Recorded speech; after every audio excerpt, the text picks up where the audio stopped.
अच्छा, प्रेमानंद जी महाराज को तो कौन नहीं जानता आज के टाइम पे, है ना। संत के रूप में भगवान ही है वो। तो बहुत अच्छी बातें करते हैं वो, कुछ गलत कभी किसी को सीख नहीं देते।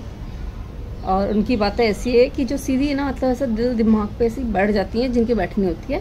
जिनकी नहीं बैठती, उनके सामने भगवान भी आके उनको अगर भगवत गीता का ज्ञान देंगे ना, तो उनको नहीं बैठेगी, नहीं बैठती।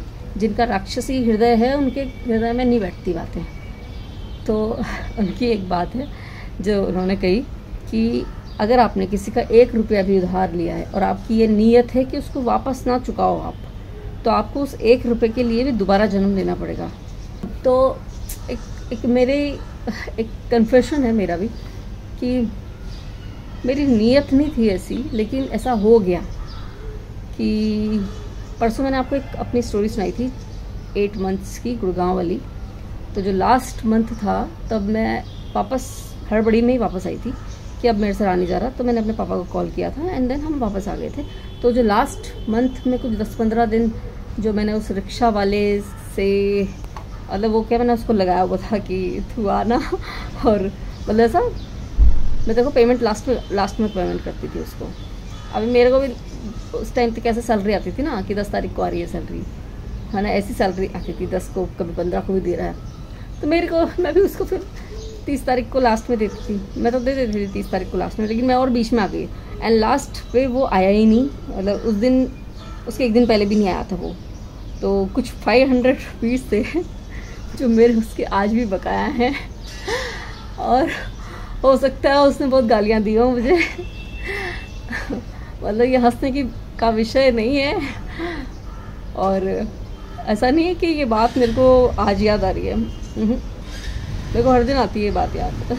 सोने से पहले लोगों के हज़ारों लाखों रुपए हजम कर जाते हैं, बट वो उस गरीब आदमी के जो 500 रुपये मेरे पास आज भी पड़े हैं ना, वो मेरे को रोज़ याद आते हैं कि अभी उसका कैसे, मैं कितने जन्म लेने पड़ेंगे मुझे।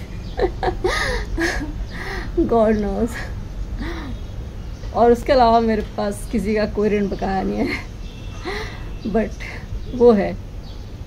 अभी इस पाप का प्रायश्चित मैं कैसे करूँ भगवान जाने, क्योंकि उस रिक्शे वाले की तो शक्ल भी याद नहीं है मुझे, वो है कौन, कहाँ, क्या। ऐसे वापस थोड़ी जा सकती हूँ उसको देने, और कहाँ जाऊँगी, कहाँ भटकूँगी, नहीं, नॉट पॉसिबल। उस टाइम मैं अपने भाई को भी बोल के आई थी, मैंने कहा यार वो आएगा ना तो दे देना उसको, लेकिन वो आया ही नहीं। तो लास्ट मंथ में 2-3 मंथ में मेरा भाई भी मेरे साथ रहता था in another home, not in PG. तो वैसा कुछ हो गया था।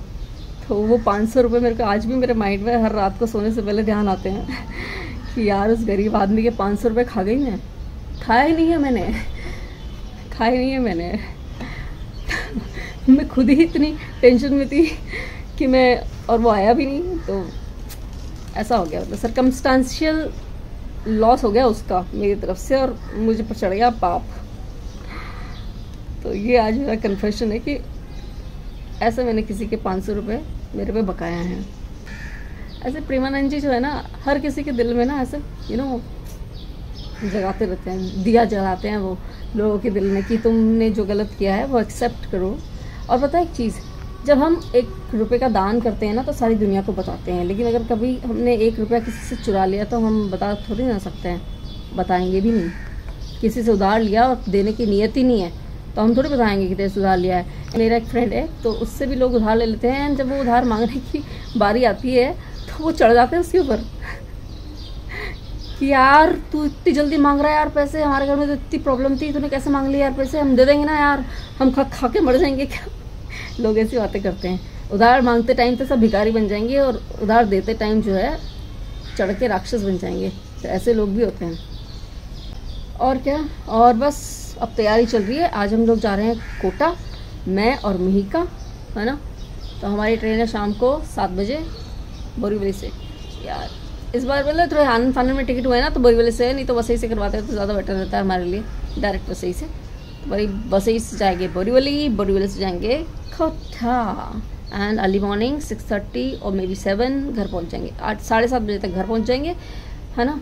कोई कचौरी नहीं खाना अनुपम, कचौरी नहीं खाना। अभी डाइटिंग पे हूँ, मैं पापा को समझाना पड़ेगा। मेरे पापा ने ना सोच के रखा होगा क्या लाना है क्या नहीं लाना है।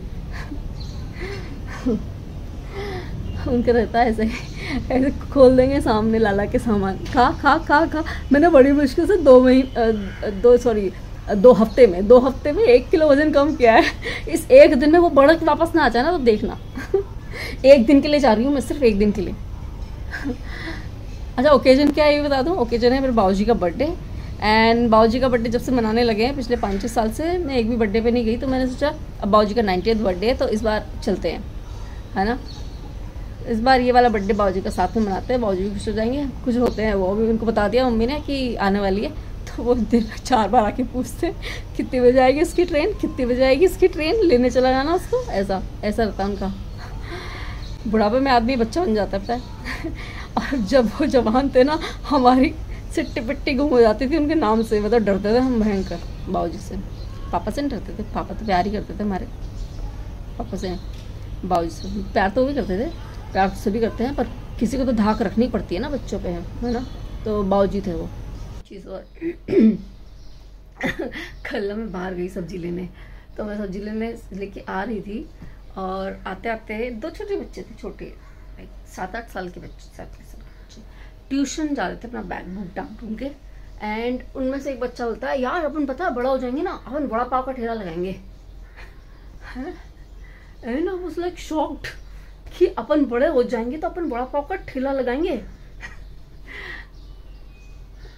ये this is the effect of social media, कि भाई सोशल मीडिया पर बड़ा पाव वाले फेमस हो रहे हैं ना, तो बच्चों के माइंड में ब्रेन वॉश हो रहे हैं वो कि पढ़ लिख के डॉक्टर इंजीनियर क्या करना है, तो बेकार चीज़ है।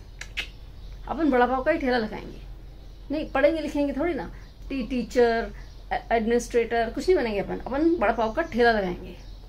देखो यार, बुरा काम नहीं होता है ये सब कुछ, लेकिन इफ़ यू हैव अपॉर्चुनिटीज़, तुम्हारे माँ बाप तुमको पैसा दे के पढ़ा रहे हैं, तो बच्चों के सपने बड़े होने चाहिए ना। कि but this is the effect of social media on those kids' mind.